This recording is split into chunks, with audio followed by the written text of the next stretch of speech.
오늘 하나님 말씀은 출애굽기 3장 1절에서 10절까지 말씀이 되겠습니다. 출애굽기 3장 1절 모세가 그의 장인 미디안 제사장 이드로의 양떼를 치더니 그 떼를 광야 서쪽으로 인도하여 하나님의 산 호렙에 이르매 여호와의 사자가 떨기나무 가운데로부터 나오는 불꽃 안에서 그에게 나타나시니라. 그가 보니 떨기나무에 불이 붙었으나 그 떨기나무가 사라지지 아니하는지라. 이에 모세가 이르되 내가 돌이켜 가서 이 큰 광경을 보리라. 떨기나무가 어찌하여 타지 아니하는고 하니 그때에 여호와께서 그가 보려고 돌이켜 오는 것을 보신지라. 하나님이 떨기나무 가운데서 그를 불러 이르시되 모세야 모세야 하시매 그가 이르되 내가 여기 있나이다. 하나님이 이르시되 이리로 가까이 오지 말라. 내가 선 곳은 거룩한 땅이니 내 발에서 신을 벗으라. 또 이르시되 나는 내 조상의 하나님이니 아브라함의 하나님 이삭의 하나님이 야곱의 하나님이니라. 모세가 하나님 배우기를 두려워하여 얼굴을 가리매 여호와께서 이르시되 내가 애굽에 있는 내 백성의 고통을 분명히 보고 그들의 감독자로 말미암아 부르짖음을 듣고 그 근심을 알고 내가 내려가서 그들을 애굽인의 손에서 건져내고 그들을 그 땅에서 인도하여 아름답고 광대한 땅 젖과 꿀이 흐르는 땅 곧 가나안 족속, 헷 족속, 아모리 족속, 브리스 족속, 히위 족속, 여부스 족속의 지방에 데려가려 하노라. 이제 가라. 이스라엘 자손의 부르짖음이 내게 달하고 애굽 사람이 그들을 괴롭히는 학대도 내가 보았으니 이제 내가 너를 바로에게 보내어 너에게 내 백성 이스라엘 자손을 애굽에서 인도하여 내게 하리라. 아멘. 누가복음 15장을 보면은 우리가 잘 알고 있는 탕자의 비유가 나오고 있습니다. 탕자가 집에 돌아올 때 아버지가 아직도 거리가 먼데 아들을 발견하고 달려나갑니다. 왜 아버지가 그렇게 거리가 먼데도 달려나가겠습니까? 율법에 의하면 신명기 21장 18절에서 20절 보면은 사람에게 완악하고 패악한 아들이 있어서 그의 아버지의 말이나 어머니의 말을 순종하지 아니하고 부모가 징계하여도 완악해서 순종하지 아니하거든 그 성읍의 모든 사람들이 한두 사람이 아니고 모든 사람들이 그를 돌로 쳐 죽이라. 이게 율법입니다. 그러니까 동네 사람들에게 먼저 발견되면 아들이 죽을 수도 있다는 겁니다. 동네 사람들이 이런 녀석은 때려 죽여야 된다 해서 때려 죽이면 맞아 죽을 수밖에 없는 그런 상황입니다. 그래서 율법으로는 이 아들은 죽을 수밖에 없습니다. 그러니까 거리가 먼데도 아버지가 먼저 발견하고 먼저 달려간 겁니다. 이것이 바로 하나님의 사랑이고 하나님의 은혜입니다. 그때 아들이 율법적인 말을 합니다. 아버지, 내가 아무리 생각을 해봐도 아버지께 죄를 얻었습니다. 내가 하늘과 아버지께 죄를 얻었사오니 아버지의 아들이라 내가 감당을 못하겠습니다. 그러니 나를 우리 집에 품꾼이 있지 않습니까? 품꾼. 그 품꾼의 하나로 그저 봐주십시오. 그래야 내 마음이 편하겠습니다. 이 아들의 마음은 지금 가책에 매여 있습니다. 그러나 아버지는 살찐 송아지를 잡아라 잔치를 베풀자. 내 아들은 죽었다가 다시 살아났으며 내가 잃었다가 다시 얻었노라. 아들은 나는 죄인입니다. 나는 아들 자격이 없습니다. 이 자격을 말하는 순간 율법에 매이게 되는 겁니다. 그러나 아버지는 자격과는 상관이 없어. 너는 처음부터 내 아들이었어. 아버지가 처음부터 아들로 사랑을 했다는 겁니다. 이것이 바로 은혜입니다. 여기에 십자가의 은혜가 있습니다. 나를 바라보면 율법적으로 죽을 수밖에 없습니다. 왜? 분명하게 성경은 죄의 값은 사망이기 때문입니다. 그러나 십자가를 바라보는 순간 하나님의 은혜를 발견하게 됩니다. 십자가를 바라보니 거기에 나를 용서하시는, 나를 품어주시는 하나님의 사랑과 용서와 그분의 은혜가 들어있습니다. 은혜와 율법의 차이가 어디 있습니까? 은혜는 중심이 하나님이십니다. 하나님 중심이기 때문에 내 의를 내려놓습니다. 율법은 내 중심입니다. 나 중심이에요. 그리고 행위 중심입니다. 은혜는 하나님 자체를 구하게 됩니다. 그러나 율법은 경건의 모양과 틀을 중요하게 생각합니다. 은혜는 영혼을 바라보고 오늘 현재로 살아갑니다. 율법은 자기 노력으로 대가를 치르면서 살아가게 됩니다. 은혜라고 하는 것은 하나님이 주셔서 살기 때문에 늘 감격합니다. 그러나 율법은 자기로 살기 때문에 감사는 없어요. 내 실력으로 내 노력으로 살았기 때문에 감격이 없습니다. 은혜는 시작도 하나님이시고 과정도 하나님이시고 끝도 마지막 종말도 하나님이십니다. 그러나 율법은 자기로 살기 때문에 헛된 우월감으로 살아가게 됩니다. 은혜는 하나님의 말씀을 생명으로 받습니다. 생명으로 받기 때문에 내 안에서 역사가 이루어집니다. 그러나 율법은 정보로 받아요. 지식으로 받아요. 그래서 역사가 없습니다. 수년 전 영국에서 비교 종교학자들이 모여서 신학 논쟁을 벌일 일이 있습니다. 여러 종교를 모아놓고 토론을 하는 겁니다. 그때 어떤 사람이 기독교의 독특한 교리라면 무엇이 있습니까? 질문했을 때 영국의 학자 C.S. 루이스가 이렇게 대답을 했어요. 기독교만이 가지고 있는 독특한 그 교리는 바로 은혜입니다. 이 말씀을 듣고 거기에 모든 학자들이 과연 은혜는 기독교만이 갖고 있는 독특한 교리로 결론을 냈다는 겁니다. 불교에서는 피안에 이르는 8가지의 길을 가르칩니다. 그러나 피안에 이르는 8가지의 길은 은혜와는 아주 거리가 멀어요. 힌두교에서는 인과 응부의 교리가 있습니다. 역시 은혜와는 거리가 멀어요. 회개의 계율은 얼마나 무서운지 몰라요. 거기에는 은혜가 자리할 그러한 여지가 없습니다. 그러나 기독교는 은혜를 말합니다. 하나님의 은혜를 깨닫고 보니까 은혜 아닌 것이 없습니다. 은혜의 눈으로 보니까 모든 것들이 주님의 은혜입니다. 어떤 분은 은혜의 정의를 고린도전서 15장 8절의 말씀이라고 이렇게 정의를 내립니다. 고린도전서 15장 8절의 말씀을 보면은 맨 나중에 만삭되지 못하여 난자 같은 내게도 보이셨느니라. 이게 바울 사도의 고백입니다. 맨 나중에 만삭되어 나오지 못한 자 같은 내게도 보여주셨다 하는 겁니다. 내게도가 무슨 뜻입니까? 두 마디에 은혜가 다 들어있습니다. 내게도라고 하는 말은 자격이 전혀 없는 사람, 하나님에게 관심을 끌만한 것이 전혀 없는 사람, 하나님의 지지를 받을 수 없는 사람은 하나님이 인정해 줄 만한 것이 전혀 없는 그러한 나 같은 사람에게도, 내게도 이것이 바로 은혜입니다. 그리고 은혜의 또 다른 표현은 보이셨느니라 하는 겁니다. 내 죄를 위해서 죽으시고 부활하시고 그 크시고 광대하신 전능하신 하나님이 나 같은 자에게도 부활하신 주님이 그 부활의 실체를 내게 보여주셨다는 겁니다. 내가 하나님을 찾아가서 내가 만난 게 아니에요. 하나님이 나를 찾아오셔서 만나주셨다는 겁니다. 부활의 실체를 내게 보여주셨다는 겁니다. 바로 이것이 은혜입니다. 그래서 은혜라고 하는 것은 내 공로하고는 아무런 상관이 없습니다. 하나님이 나를 찾아오셔서 만나주셨고 그 감격이 바로 은혜입니다. 그래서 우리는 십자가를 바라볼 때마다 늘 감격하고 감사하는 마음으로 우리가 바라보고 살아야 됩니다. 내게도 보여주셨다. 이 말씀 속에서 우리가 깨달아야 할 것이 3가지가 있습니다. 첫째는 나 같은 죄인을 구원해 주셨다는 감격스러운 은혜가 있어. 두 번째로는 많은 구원받은 사람들 가운데서 특별히 나를 불러서 소망을 주셨고 소명을 주셨고 이것이 바로 구원받은 자의 은혜의 감격입니다. 그리고 세 번째로는 보잘것없는 자를, 나 같은 자를 충생되이 여겨서 품어주신 은혜가 있습니다.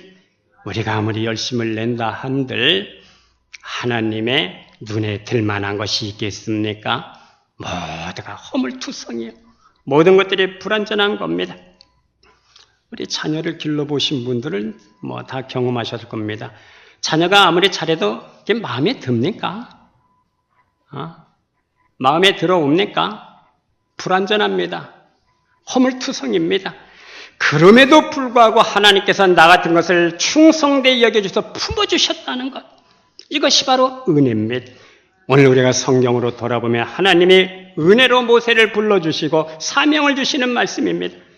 양치기 목자에서 애굽에서 이스라엘을 이끌어내는 지도자로 부름을 받는 그러한 내용입니다. 내게도 보여주셨다. 이 말씀처럼 하나님께서 가시떨기 나무 속에서 하나님의 임재를 경험하게 하셨습니다. 그래서 모세가 부름을 받고 하나님을 만나고 새로운 인간으로 태어나게 됩니다. 모세가 하나님을 만난 나이가 80세였습니다. 그러나 하나님을 만남으로 모세는 이제부터는 만난 뒤로부터는 전혀 새로운 다른 인생으로 살아가게 됩니다. 그는 바로의 궁전에서 이스라엘계 애굽 사람으로 40년을 살았습니다. 그리고 미디안 광야에서 도망자로 전과자로 나그네로 살아가면서 장인 이드로의 양을 치면서 또 40년을 살았어요. 이렇게 80년의 세월이 흘렀습니다. 이 80이 된 노인에게 무슨 소망이 있겠으며 무슨 꿈이 있겠으며 무슨 비전이 있겠습니까? 지나온 세월을 생각하면 참 부당하게 덧없이 느껴지는 세월입니다. 그런데 그 나이에 불이 붙었는데 불에 타지 않는 이 떨기나무 가운데서 모세야 모세야 부르시는 하나님의 음성을 듣습니다. 그는 호렙산 기슭에서 양을 치는 목자로 있다가 하나님을 만났어요. 하나님을 만나는 순간 그 이후부터는 하나님은 전혀 다른 사람으로 모세를 인도해 나가시는 겁니다. 하나님을 만난 이후 모세는 의미가 부여된 인생이 되는 것입니다. 목자에서 하나님의 사람으로, 목자에서 하나님의 전사로 새로운 의미가 부여지는 그러한 생을 살아가게 되는 겁니다. 하나님을 만나고 그는 다른 사람으로 다른 길을 살아가게 됩니다. 그가 하나님을 만나면서부터 돌이켜 생각해 보면은 과거 80년의 세월도 그냥 흘러간 세월이 아니었어요. 성도 여러분, 하나님을 경험하면서 이제부터는 내 인생을 내 눈으로 보는 게 아닙니다. 내 인생을 내가 해석하는 게 아닙니다. 믿음의 눈으로 보는 겁니다. 믿음의 눈으로 보면 하나님의 눈, 하나님의 시각으로 재해석하게 되는 겁니다. 하나님의 눈, 믿음의 눈으로 보면 모세 80년 세월은 결코 헛된 세월이 아니었어요. 우연도 아니었고 버려진 인생도 아니었고 허망한 인생이 아니었습니다. 목욕하러 나온 바로의 딸에게 나일강가에서 발견된 것도 우연이 아니었어요. 모든 것들을 하나님의 상황을 만들어 가셨고 여건을 만들어 가심으로 모세가 된 겁니다. 하나님의 뜻, 하나님의 섭리 속에서 모든 과거의 시간은 예비된 그런 시간이었어요. 오늘 부름을 받기 위해서 그리고 앞으로 하나님의 뜻을 이루기 위해서 필요한 바로 훈련의 시작이었습니다. 궁중의 40년 세월은 학문과 문물을 익혔습니다. 그 당시 최고의 문명 속에서 살았습니다. 지도자로서의 역량을 갖췄어요. 그리고 또한 40년의 목자 생활은 인격과 차질을 갖추는 그러한 시간이었어요. 한때는 고민하기도 했고 혈기도 많았지만은 사람을 때려 죽일 만큼 혈기도 있었어요. 그러나 40년 동안 목자 생활을 하면서 하늘을 보면서 땅을 보면서 겸손해질 수밖에 없었어요. 꿈도 사라지고 비전도 다 사라졌습니다. 양을 치면서 온유함을 배웠습니다. 인내를 배웠습니다. 하늘을 바라보면서 겸손한 사람이 됐습니다. 우리가 출애굽기 2장 22절에 보면은 모세의 첫째 아들이 게르솜입니다. 게르솜이라고 하는 말은 내가 타국에서 나그네가 됐다, 객이 되었다는 뜻입니다. 자기 아들의 이름을 나그네라고 지은 이유가 어디 있겠습니까? 나그네는 곧 자기 존재를 확인하는 겁니다. 내가 어쩌다 이 타국에서 이렇게 나그네가 됐는가? 오늘은 양떼를 몰고 저곳으로, 내일은 양떼를 몰고 이들의 양동 장인 어른의 양떼를 몰고 저곳으로 정처 없이 떠돌아다니는 내가 광야에서 어쩌다 이런 나그네가 됐단 말인가? 나그네가 된 자신의 모습을 아들의 이름을 통해서 지금 조명해주고 있는 겁니다. 그런데 출애굽기 18장 2절 4절 보면은 둘째 아들의 이름이 엘리에셀입니다. 엘이라고 하는 말은 하나님이라는 뜻이에요. 그 뜻은 나의 하나님이 나의 도움이 되신다는 뜻입니다. 그는 광야에서 두 가지를 깨닫게 됩니다. 먼저는 내가 어찌하여 나그네가 되었던고, 내 자신의 모습을 바라보면서 한없는 고독을 느꼈을 거예요. 한없는 척감을 느꼈을 거예요. 별 볼 일 없는 내 인생을 아마 경험했을 겁니다. 한탄했을 겁니다. 그러나 둘째 아들 엘리에셀, 나의 하나님은 나의 도움이 되신다. 가시떨기 남에서 하나님의 임재를 경험하고 세상을 보는 눈이 달라졌어요. 세계관과 인생관이 달라졌습니다. 하나님은 오늘도 나의 도움이 되셔. 하나님의 임재를 경험하고 난 다음에 낳은 아들이 바로 둘째 아들이 바로 엘리에셀, 하나님은 나의 도움, 이렇게 아들의 이름을 지었습니다. 하나님의 임재를 경험하니 세상과 나는 강곳 없고 구속한 주만 보이도다. 이 고백이 우리의 고백이 될 수 있기를 주의 이름으로 축복합니다. 오늘도 우리가 하나님을 만나고 하나님을 경험하면은, 하나님을 체험하고 나면 과거의 세월에 새로운 의미가 부여되는 겁니다. 오늘을 위해서 그 시간은 반드시 필요했어. 오늘을 위해서 하나님의 사람으로 쓰임받기 위해서 내 아픈 상처도 필요했고 과거도 필요했어. 이렇게 우리는 신앙을 고백할 수가 있습니다. 하나님을 만나면서 약속의 땅을 바라보게 됩니다. 능력의 사람이 됐습니다. 하나님이 모세를 부르실 때에 완벽해서 부르는 건 아니에요. 그 형편을 다 아시고 부르셨어요. 약함도 아시고 그의 지랄 같은 성질머리도 아시고 혈기도 아시고 모든 것들을 아시고 부르셨어요. 이것이 바로 은혜입니다. 아브라함 하나님, 이삭의 하나님의 야곱의 하나님, 그 하나님의 모세를 부르실 때는 극구 사용을 합니다. 주여, 좀 보내실 만한 자를 좀 보내세요. 나 같은 게 뭘 어떻게 한다고. 나는 본래 말을 못하는 사람입니다. 입이 뻣뻣하고 혀가 둔한 사람입니다. 그런데 하나님께서 네 입을 지은 자가 누구야? 가라. 내가 너와 함께 있어서 할 말을 가르쳐 주겠다. 하나님께서 모세의 이 변명을 거절하셨어요. 그리고 명령하십니다. 가라. 내 백성을 구원하라. 이것이 모세가 받은 사명입니다. 모세 자신을 위해서가 아니라 하나님 나라를 위해서, 하나님의 뜻을 위해서, 구원을 위해서 모세를 부르셨습니다. 모세는 불이 붙었으나 불타지 않는 가시떨기 아래서 하나님을 만난 사건을 평생 잊을 수가 없었어요.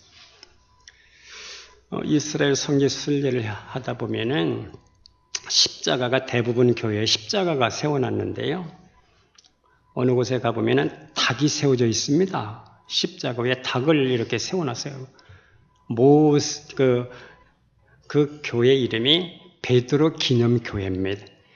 베드로가 아침마다 새벽마다 닭 울음소리를 들을 때 내가 왜 주님을 그렇게 주님을 주님으로 인정하지 못하고 내가 왜 그렇게 주님을 배반하고 왜 주님을 부정했던가 평생 회개하는 마음으로 닭 울음소리를 들었다는 겁니다. 그런데 모세도 평생이 가시떨기나무 사건을 잊지 못했어요. 그래서 신명기 33장 16절에 보면 모세가 죽음을 앞두고 이스라엘 12지파에게 축복을 하는 사건이 나옵니다. 그때 이렇게 얘기를 합니다. 가시떨기 나무 가운데서 계시던 이의 은혜로 말미암아. 가시떨기 나무 가운데서 계시던 이의 은혜로 말미암아. 그때를 회상합니다. 성도 여러분, 오늘 우리가 여기 앉아있는 것도 사명적인 주님의 부름이 있어서 여기에 있다는 것을 믿으시기를 바랍니다. 하나님이 우리를 불러 사명을 맡기실 때는 그냥 맡기시고 구경하시는 하나님이 아니십니다. 우리와 함께 하시는 하나님이십니다. 우리를 도와주시는 하나님이십니다. 출애굽기 4장 20절에 보니까 모세가 하나님의 지팡이를 손에 잡았더라 그렇게 말씀을 합니다. 지팡이가 뭡니까? 평범한 양을 몰고 그렇게 몰고 다닐 때 쓰던 지팡이입니다. 이 평범한 지팡이가 하나님의 임재를 경험했을 때 홍해를 갈라내는 능력의 지팡이로 하나님이 함께 하셨다는 겁니다. 바로와의 치열한 영적 싸움에서도 하나님께서 그와 함께 하셨어. 그 지팡이 속에 능력이 나타날 수 있을 만큼 하나님이 함께 하셨습니다. 하나님이 오늘 우리에게 요구하시는 것이 있다면 그것은 무엇이겠습니까? 절대의 믿음입니다. 영적 싸움에서 필요한 것은 하나님을 의지하는 절대적인 믿음입니다. 할렐루야. 이 절대 믿음으로 함께 살아가는 우리 그리스도인들이 될 수 있기를 주의 이름으로 축복합니다. 어느 교회 믿음이 아주 돈독한 어떤 분이 계셨습니다.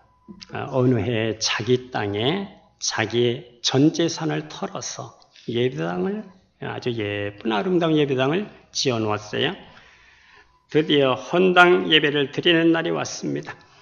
교회는 그분이 섭섭하지 않도록 머릿돌을 세워서 누구 기념 예배당이라고 글귀를 아주 큼직하게 머릿돌에 새겨 놓았습니다. 예배는 은혜 가운데 잘 마쳤습니다. 성도들도 무척이나 기뻤습니다. 그런데 그날 밤 그분의 꿈길에 들으니까 교회 쪽에서 새망치로 누가 뭘 부수는 이런 소리가 들려오는 겁니다. 정신을 차리고 가다듬고 잘 들어보니까 예배당을 부수는 소리가 틀림이 없어. 깜짝 놀라서 달려가 보니까 아니나 다를까 어떤 사람이 큰 새망치를 들고 예배당에 이 머릿돌을 깨부시고 있는 거예요. 너무도 기가 막혔습니다. 부수는 사람의 멱살을 잡고 땅바닥에 내동댕이 치면서 소리를 질러댔습니다. 야 이놈아, 네가 무언된 내가 공들여 세운 이 예배당을 부수고 있는 거야? 도대체 너 누구냐?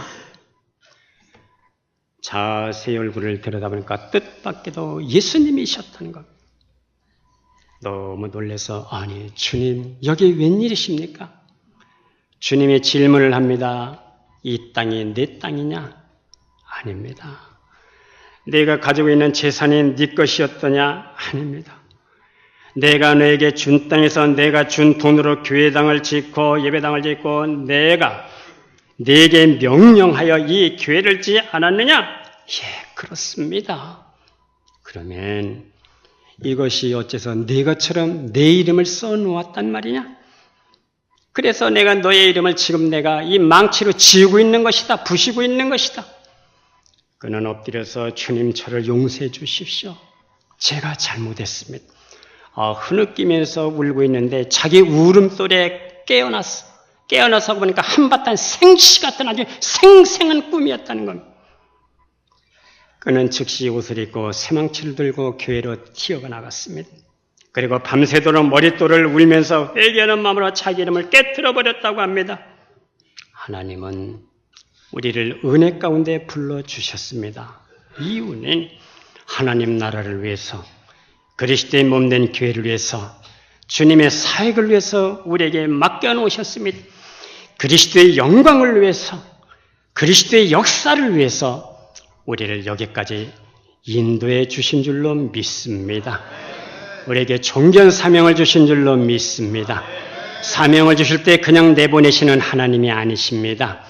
모세의 능력 있는 지팡이를 손에 쥐어 주셨습니다. 이걸 갖고 내 일을 감당하라고 말씀을 하십니다. 성도 여러분, 이 시대를 감당할 수 있는 우리 선함교회 성도들이 될 수 있기를 주의 이름으로 축복합니다. 정치, 경제, 문화, 사회, 교육, 군사, 어디에 우리가 이 세상에 소망을 걸 때가 어디 있습니까? 아침 신문을 볼 때마다 한숨이 저절로 나옵니다.